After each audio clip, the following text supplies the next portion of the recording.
Praise lord పిల్లలు, దేవుని కృపను బట్టి మీరందరు బాగున్నారు కదా. ఈరోజు మనం 31st లెసన్లో ఉన్నాము కాబట్టి అందరు కళ్ళు మూసుకొని మోకరించండి. మనం ప్రేయర్ చేసుకొని క్లాస్ని స్టార్ట్ చేసుకుందాము. పరిశుద్ధుడా, పరలోకమందున్న మా తండ్రి, మీకు స్తోత్రములు చెల్లిస్తున్నాం నైనా. ప్రభా, మీ కార్యములను మేము ధ్యానించని ఉండగా మీ సన్నిధి మాకు తోడుగా ఉంచండి. మీ పరిశుద్ధాత్మ సహాయం సమృద్ధిగా మీరు మాకు దయచేయమని మా తండ్రి యేసుక్రీస్తు అతి పరిశుద్ధమైన నామంలో ప్రార్థించి వేడుకొంచున్నాం తండ్రి, ఆమేన్. సో ఈరోజు మనం చెప్పుకోబోతున్న లెసన్ యేసు దయ్యంను పట్టిన వాడిని విడిపించుట మరియు కనాను స్త్రీ యొక్క కుమార్తెని స్వస్థపరచుట.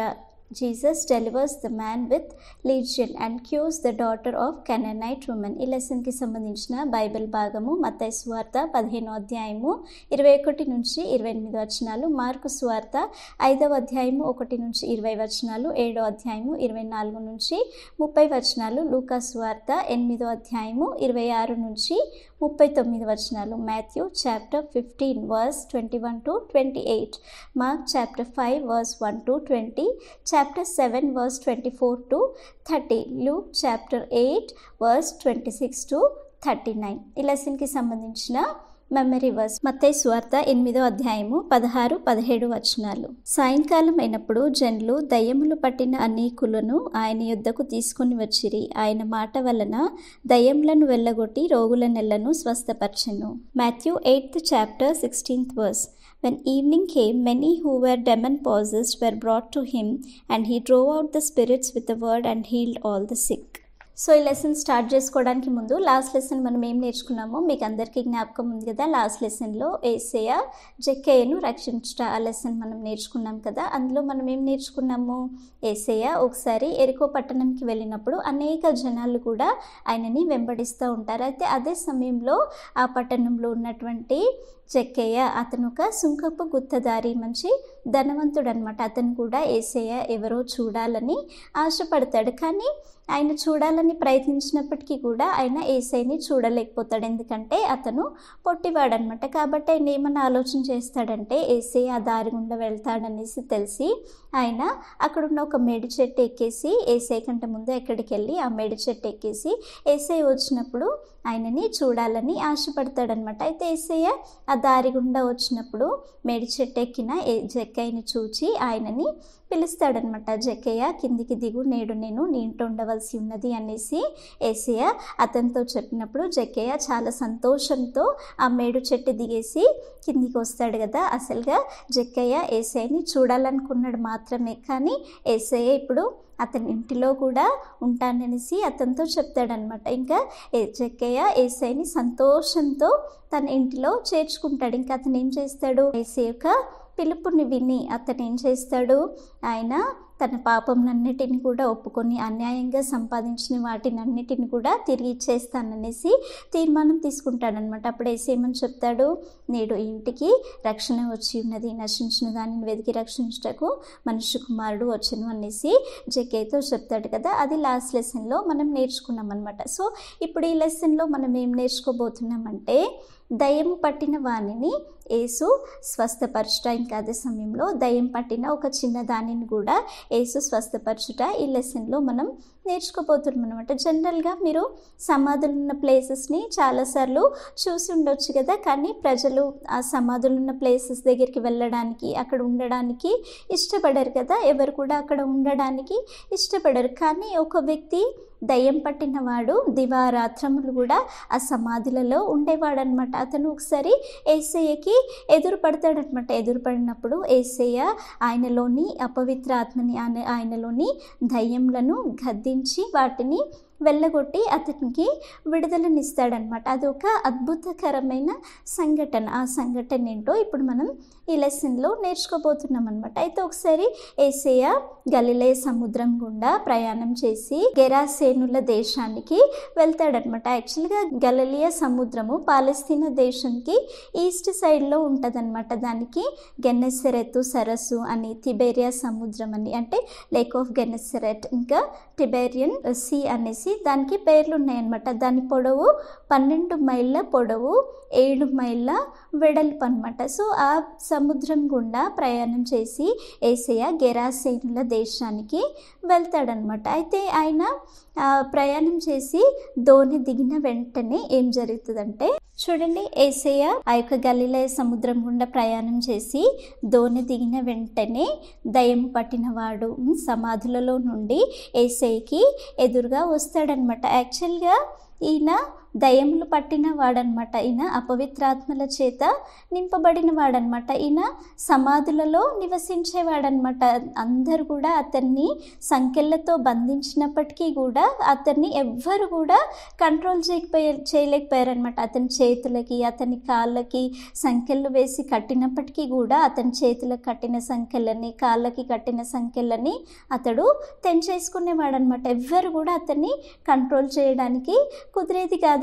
ఇంక ఇతను ఏం చేసేవాడంటే కొండలలో సమాధులలో దివారాత్రులు కూడా తిరుగుతూ పెద్ద పెద్దగా కేకలు వేస్తూ రాళ్లతో అతని శరీరంని గాయపరుచుకుంటూ అతన్ని తను తాను గాయపరుచుకుంటూ తిరిగేవాడనమాట. సో ఈ వ్యక్తి ఇప్పుడు యేసయ్యకి ఎదురుపడ్డాడనమాట. జనరల్గా అయితే దయ్యం పట్టిన వాళ్ళని జనాలు ఏం చేస్తారు, వాళ్ళు కంట్రోల్లో ఉండరు కదా. వాళ్ళు ఎప్పుడు ఏం చేస్తారో, ఎవరికి ఏ హాని చేస్తారో, ఎలా ప్రవర్తిస్తారో తెలియదు కాబట్టి వాళ్ళని ఎప్పుడు కూడా కట్టేసి పెడతారు కదా. కానీ ఈ వ్యక్తిని కట్టేసి పెట్టినప్పటికీ, సంఖ్యలతో కట్టేసి పెట్టినప్పటికీ కూడా అతడు వాటన్నిటినీ తెంచుకొని వెళ్ళిపోయేవాడు అనమాట. అయితే ఆయన యేసయ్యకి ఎదురుగా వెళ్ళి ఆయన యేసయ్యని గుర్తుపట్టి అతనిలో ఉన్న దురాత్మలు ఏమని చెప్తాయంటే, యేసు సర్వోన్నతుడవైన దేవుని కుమారుడా, మాతో నీకేం పని అనేసి చెప్తారనమాట. చూసారా, అతను కాదు అక్కడ మాట్లాడే, అతనిలో ఉన్న దయ్యములు, అతనిలో ఉన్న అపవిత్రాత్మలే అక్కడ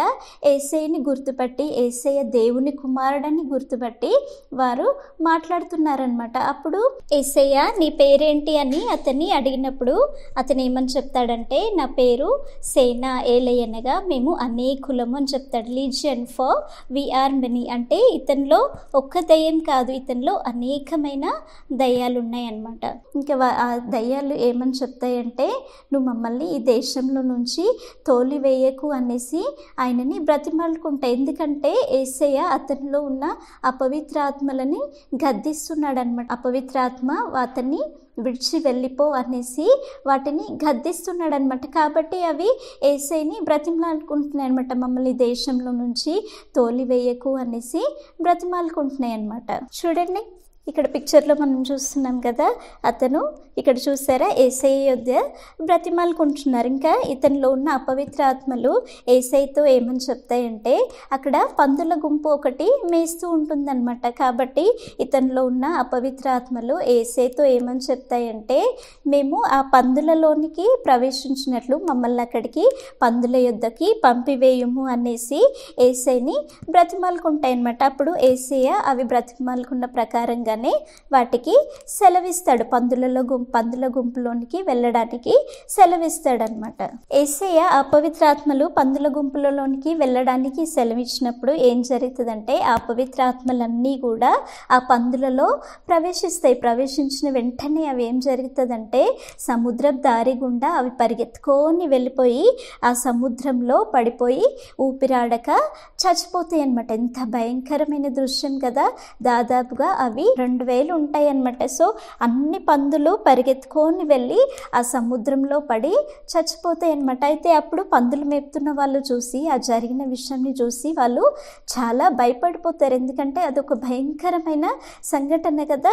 వాళ్ళందరూ భయపడిపోయి వాళ్ళు ఏం చేస్తారంటే, గ్రామాల్లోకి పట్టణాల్లోకి పరిగెత్తుకొని వెళ్ళిపోయి జరిగిన విషయం అంతా కూడా అక్కడ ప్రజలతో చెప్తారనమాట. వాళ్ళు వెళ్ళి అక్కడ ప్రజలతో చెప్పినప్పుడు జరిగిన విషయం చూడడానికి అనేసి ఆ ప్రజలందరూ కూడా అక్కడికి వస్తారనమాట. వాళ్ళు వచ్చేసరికి ఒక ఆశ్చర్యకరమైన విషయాన్ని చూస్తారు. వాళ్ళు ఏం చూస్తారంటే, ఈ సేనా దయ్యం పట్టిన వాడు అతడు చక్కగా బట్టలు ధరించుకొని అతడు స్వస్థచిత్తుడై అంటే మంచి రైట్ మైండ్కి వచ్చేస్తాడనమాట. ఎందుకంటే అతనిలో ఉన్న దయ్యాలన్నీ కూడా అతన్ని విడిచిపెట్టి వెళ్ళిపోయాయి కదా.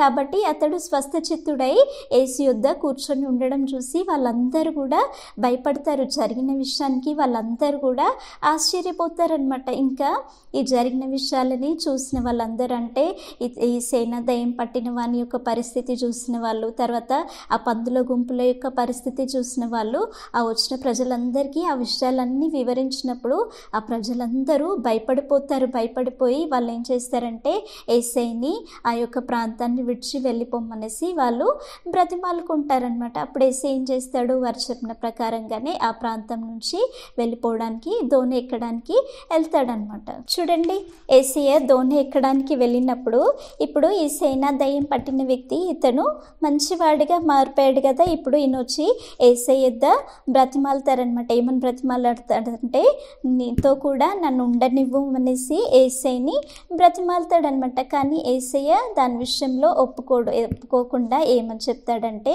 నువ్వు నీ ఇంటి వారి యొద్దకు వెళ్ళి ప్రభు నీ మీద కనికరపడి నీ ఎడల చేసిన కార్యములన్నిటిని కూడా నువ్వు వారికి వివరించు అనేసి యేసయ్య అతనితో చెప్తాడనమాట.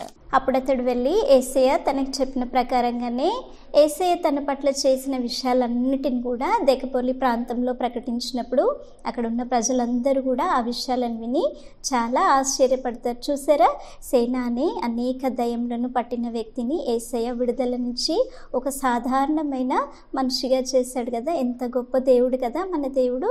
అయితే ఇంకొక సందర్భంలో కూడా యేసయ్య దయ్యం పట్టిన కనాను స్త్రీ యొక్క కుమార్తెకి స్వస్థతనిస్తాడనమాట. జనరల్గా ఇప్పుడు యేసయ్య అనేక చోట్ల బోధిస్తూ స్వస్థతలు చేస్తూ ఇతరులని ఆదరిస్తూ ఆయన దేవుని రాజ్యం గురించి ప్రకటిస్తూ తిరుగుతూ ఉంటారు కదా. ఆయనకి చాలా బిజీ షెడ్యూల్ ఉంటుంది కదా.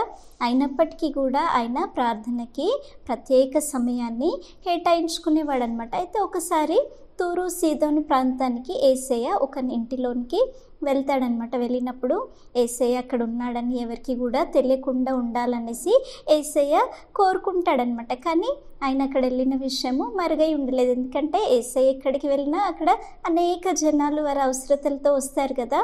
అయితే ఆ విషయం మరుగై ఉండలేదన్నమాట. ఒక కనాను స్త్రీ యేసయ్య అక్కడ ఉన్నాడనేసి విని ఆయన యొద్దకి వచ్చి ఆయన పాదముల మీద పడుతుందన్నమాట. తన చిన్న కుమార్తె దయ్యం పట్టి బాధింపబడుతుందన్నమాట. అయితే ఆమెలో ఉన్న దయ్యాన్ని వెళ్ళగొట్టమనేసి ఆ స్త్రీ యేసయ్య యొద్దకి వస్తుందన్నమాట. ఆమె సురోఫెనికయ వంశస్థురాలు. ఆమె గ్రీసు దేశానికి చెందిన వ్యక్తి అన్నమాట. అయితే ఆమె యూదురాలు కాదు, ఇజ్రాయేలీల వంశంలో ఉన్న వ్యక్తి కాదనమాట. అయితే ఆమె ఏం చేస్తుందంటే యేసయ్య యొద్ద, దావీదు కుమారుడా, నా కుమార్తె దయ్యం పట్టి బాధింపబడుతుంది, ఆమెలో ఉన్న దయ్యంని వెళ్ళగొట్టమనేసి యేసయ్యని బ్రతిమాలుతుంది. కానీ అప్పుడు ఆయన ఏమీ కూడా మాట్లాడాడనమాట. మాట్లాడినప్పుడు అప్పుడు యేసయ్య యొక్క శిష్యులు ఆయనతో చెప్తారు, ఆమె మన వెంట వచ్చి కేకలు వేస్తుంది కాబట్టి ఆమెని పంపివేయు అనేసి చెప్తాడనమాట. అలా చెప్పిన తర్వాత కూడా ఆమె ఇంకా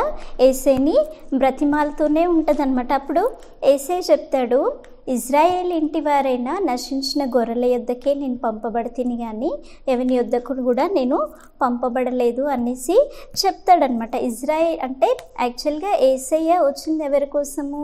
తన ప్రజలు ఎవరు? ఇజ్రాయేలీల కోసం, యూదుల కోసం యేసయ్య వచ్చాడనమాట. అదే విషయాన్ని ఇక్కడ ఈమెతో చెప్తాడు. ఎందుకంటే ఈమె అన్యురాలు, యూదురాలు కాదనమాట.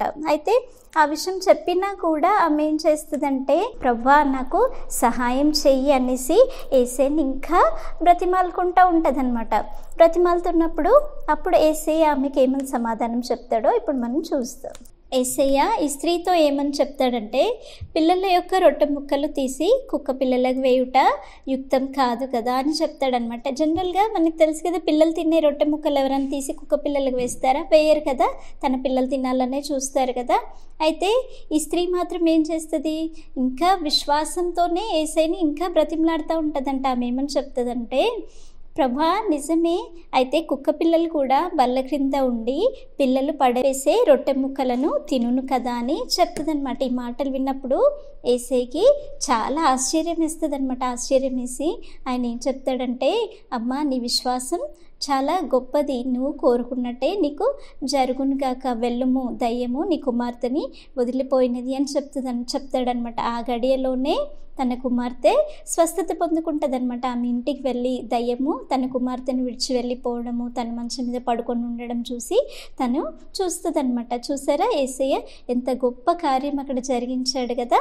ఈ లెసన్ మీకు అందరికీ అర్థమైంది కదా. ఈ లెసన్లోని ముఖ్యమైన విషయాలు ఏంటో ఇప్పుడు మనం చూసుకుందాం. ఇప్పుడు ఈ లెసన్లోని ముఖ్యమైన విషయాలు ఏంటో మనం చూసుకుందాం అనమాట. ఫస్ట్ పాయింట్ మనం ఏం నేర్చుకుంటున్నామంటే, యేసయ్య ద్వారా ఏదైనా విడుదల కానీ స్వస్థత కానీ మనం పొందుకున్నప్పుడు మన సొంత ప్రాంతంలో మనం ఆయన కొరకు సాక్షులుగా ఉండాలని యేసయ్య కోరుకుంటున్నాడు. Jesus wants those who received deliverance from him to be the witness in their homeland కదా. ఇక్కడ సేనాను దయ్యం పట్టిన వ్యక్తి యేసుతో కూడా ఉండనిమ్ము అనేసి యేసయ్యని బ్రతిమలాడినప్పుడు యేసయ్య అతనికి ఏమని చెప్పాడు? ఆయనతో ఉండడానికి ఒప్పుకోలేదు, కానీ నీ సొంత ఇంటి వారికి వద్దకి వెళ్ళి ప్రభు నీకు చేసిన కార్యములన్నిటిని కూడా తెలియపరచుము అని చెప్పాడు కదా. అంటే దాని అర్థం ఏంటి? యేసయ్య మన జీవితంలో ఏవైతే విడుదల కానీ ఏదైనా స్వస్థత కానీ ఏదైనా మేలుకరమైన విషయాలు జరిగించినప్పుడు వాటి విషయంలో మనం ఏం చేయాలి? మనం ఆయనకి సాక్షులుగా ఉండాలి. మన స్కూల్లో కానీ ఇంట్లో కానీ బయట ఎక్కడైనా మనం ఉంటున్నప్పుడు మన జీవితంలో యేసయ్య చేస్తున్న కార్యములన్నిటిని కూడా మనం ఇతరులతో పంచుకోవాలి. యేసయ్య నన్ను ఈ విధంగా స్వస్థపరిచాడు, లేకపోతే నాకు ఈ విధంగా ఆయన మేలు చేశాడు అని అలాంటి విషయాలు మనం ఇతరులతో పంచుకోవాలి. ఇంకా అదే సమయంలో యేసయ్య మనకి ఇచ్చే గొప్ప విడుదల ఇంకొకటి ఏంటి? పాపం నుంచి నరకం నుంచి మనల్ని విడిపిస్తారు కదా. ఆ విషయం కూడా మనం ఇతరులతో మనం పంచుకునే బిడ్డలుగా ఉండాలన్నమాట. సెకండ్ పాయింట్ మనం ఏం నేర్చుకుంటున్నామంటే, దయ్యముల మీద కూడా యేసయ్యకి అధికారము శక్తియు కలదు అనేసి మనం నేర్చుకుంటున్నాం అనమాట. Jesus has the authority and power over the evil spirits కదా. ఇక్కడ ఈ లెసన్లో మనం చూసాం కదా, రెండు సందర్భాలలో కూడా సేన దయ్యం పట్టిన వ్యక్తి అతను ఏం చేశాడు? యేసయ్యని చూసిన వెంటనే అతనిలో ఉన్న దురాత్మలకి ఆ దయ్యాలకి యేసయ్యని చూసిన వెంటనే భయం కలిగింది కదా. ఎందుకంటే ఆయన వాటి మీద అధికారం కలిగిన వాడు కదా. యేసయ్య గద్దించిన వెంటనే అతనిలో ఉన్న అపవిత్ర ఆత్మలు, అతనిలో ఉన్న దయ్యాలన్నీ కూడా అతన్ని విడిచిపోయాయి. ఇంకా కనాన్ స్త్రీ యొక్క కుమార్తె విషయంలో కూడా మనం చూస్తున్నాం కదా, ఆయన ఆమెకి ఆ దయ్యం నుండి స్వస్థతను ఇవ్వగలిగాడు కదా. అంటే వాటి మీద అధికారము, వాటి మీద శక్తి కలిగిన దేవుడే మన దేవుడు. మన దేవుడు గొప్ప దేవుడు అనమాట. ఇంకా థర్డ్ విషయం మనం ఏం చూస్తున్నామంటే, steadfast faith is needed for the divine healing అనమాట. అంటే దైవికమైన స్వస్థత కొరకు మనలో ఒక దృఢమైన విశ్వాసం ఉండాలి. కనాన్ స్త్రీ విషయంలో మనం చూసాం కదా, ఆమెలో ఒక దృఢమైన విశ్వాసం ఉంది. తప్పకుండా ఆయన నా కుమార్తెకి స్వస్థతనిస్తాడు అని ఒక దృఢమైన విశ్వాసం ఆమెలో ఉంది కదా. పట్టు విడవక దేవుని యందు ఒక దృఢమైన విశ్వాసం మనం కలిగి మనం ప్రార్థించాలి కదా. ఇంకా ఫోర్త్ విషయం మనం ఏం చూస్తున్నామంటే, ఆయన మీద ఎవరైతే సంపూర్ణంగా ఆధారపడి వస్తారో వారెన్నటికీ కూడా వెనక్కి పంపివేయబడరు. Those who come with the full dependence on him they will not be turned back కదా. అయితే ఇక్కడ చూసాం కదా, కనాన్ స్త్రీ విశ్వాసం, ఆమె యేసు మీద సంపూర్ణ విశ్వాసం కలిగి వచ్చినప్పుడు యేసయ్య ఆమెని వెనక్కి పంపించేశాడా? పంపించలేదు. ఫస్ట్ ఏమి మాట్లాడలేకపోయినా కూడా ఆమె ఆయన మీద ఒక పూర్తి ఆధారంతో వచ్చింది కాబట్టి, ఆయనని ఆధారం చేసుకొని వచ్చింది కాబట్టి ఆమెని వెనక్కి పంపించకుండా ఆమె కోరిన విషయం యేసయ్య చేశాడు కదా. ఇప్పుడు మనం కూడా మనం ఎలా ఉండాలి? మనం ఏదైనా విషయం అడిగినప్పుడు మనం ఆయన మీద పూర్తిగా ఆధారపడాలి. తప్పకుండా దేవుడు చేస్తాడు అని అట్లా ఆధారపడి మనం దేవుని యొద్ద మనం ఏదైనా విషయం అడిగినప్పుడు మనల్ని ఎప్పుడు కూడా యేసయ్య వెనక్కి పంపివేయడం అనమాట. ఇంకా ఫిఫ్త్ పాయింట్ మనం ఏం చూస్తున్నామంటే, ఎటువంటి మతం కానీ కులం కానీ జాతి కానీ అలాంటి వారు ఆయన యందు విశ్వాసం కలిగి ఆయన యొద్దకి వచ్చినప్పుడు దేవుడు వారి ఎడల కార్యం చేస్తాడు. వాళ్ళని ఎప్పుడు కూడా నిరాశపరచడు. ఇక్కడ ఆ స్త్రీ స్త్రీ విషయంలో, కనాన్ స్త్రీ విషయంలో ఆమె యూదురాలు కాదు, ఆమె దేవుని ప్రజలు కాదు. అయినప్పటికీ కూడా ఆమె విశ్వాసం కలిగి ఆయన యుద్ధకి, యేసయ్య యుద్ధకి వచ్చింది కాబట్టి యేసయ్య ఆమె పట్ల కార్యం చేసి ఆమెని నిరాశపరచలేదు కదా. ఇప్పుడు లోకంలో కూడా ఎంతోమంది ఉంటారు కదా, వారు ఎలాంటి జాతి వారు కానీ, ఎలాంటి మతం వారు కానీ, ఎలాంటి కులం అని కానీ దేవుడు ఆ విషయాలని చూడడనమాట. ఎవరైతే ఆయన యందు సంపూర్ణ విశ్వాసం కలిగి వస్తారో తప్పకుండా ఆయన వారికి సహాయం చేస్తాడు. దేవుడు పక్షపాతి కాదు, దేవుడు అందరినీ కూడా ప్రేమించే ప్రేమగల దేవుడు అనమాట. వాళ్ళని ఎప్పుడు కూడా నిరాశపరచడు. దేవుడు యేసుక్రీస్తు సిలువలో ప్రాణం పెట్టింది ఓన్లీ యూదుల కొరకే కాదు కదా, అందరి కొరకు, ప్రతి ఒక్కరి కొరకు యేసయ్య ప్రాణం పెట్టారు. కాబట్టి దేవుడు కులము, మతము అవి ఏవి చూడడు. ఆయన పక్షపాతి కాదు, కానీ అందరి ఎడల ప్రేమ కలిగిన వ్యక్తి. ఈ లెసన్లో ఈ విషయాలు మనం నేర్చుకుంటున్నాం అనమాట. సో ఈ లెసన్లోని యాక్టివిటీ ఏంటో మనం చూసుకుందాం. లెసన్లో యాక్టివిటీ ఏంటంటే, మీరు ఈ విధంగా ఫస్ట్ ఎయిడ్ కిట్ టైప్లో ఒక బ్యాగ్ టైప్ తయారు చేసి ఇక్కడ ఏమని రాయాలంటే యేసయ్య నా వైద్యుడు అని రాయాలి. ఇంకా లోపల ఏం చేయాలంటే ఇట్లా ట్రీట్మెంట్కి సంబంధించిన ఈ యొక్క ఇన్స్ట్రుమెంట్స్ ఏమి ఉంటాయో అవి మీరు చేసుకొని ఇక్కడ కింద ఏమని రాయాలంటే ఆయనే మన బలహీనతను వహించుకొని మన రోగములను భరించెను. మీకు మెమరీ వర్స్ ఇచ్చారు కదా, మత్తయి సువార్త 8వ అధ్యాయంలో, అది లాస్ట్ పాయింట్లో ఈ వాక్యం ఉంటుంది అనమాట. ఇంగ్లీష్లో కూడా మీరు ఈ విధంగా చేయాలి. జీసస్ ఈజ్ మై డాక్టర్ అని రాసి ఇంగ్లీష్లో మీరు ఏమని రాయాలంటే himself took our infirmities and bear our sickness అని రాసుకొని మీ బుక్లో స్టిక్ చేసుకోండి. సో మనం ప్రేయర్ చేసుకొని క్లాస్ని ముగించుకుందాం. అందరు కళ్ళు మూసుకొని మోకరించండి, మనం ప్రేయర్ చేసుకుందాం. పరిశుద్ధ దేవ, కృప కలిగిన మా తండ్రి, మీకు స్తోత్రం నైనా. ఇంతవరకు మాతో ఉండి మమ్మల్ని నడిపించినందుకు దేవా మీకు స్తోత్రములు తండ్రి. నిజంగా ప్రభా, మీరు దయముల మీదను అధికారం కలిగిన సర్వశక్తి గల దేవుడు ప్రభా. నిజంగానైనా మీరు అందరినీ ప్రేమించి అందరి ఎడల ప్రభా నైనా సమానమైన ప్రేమ కలిగిన వారు ప్రభా. మీరు పక్షపాతి కాదని ప్రభా మీరు తెలియపరుస్తున్నారు తండ్రి. నిజంగా సిలువలో మా కొరకునైనా మీరు చేసిన కార్యం ముందు మేము విశ్వాసం ఉంచి ప్రభా అన్ని వేళలో బలహీనతల్లోనైనా రోగములలోనూ ప్రభా మీ యందు సంపూర్ణ విశ్వాసం కలిగి మీ పాద సన్నిధికి చేరు బిడ్డలుగా మమ్మల్ని సిద్ధపరచమని మా తండ్రి ప్రభువైన యేసుక్రీస్తు అతి పరిశుద్ధమైన నామంలో ప్రార్థించి వేడుకొంచున్నాం తండ్రి. ఆమేన్.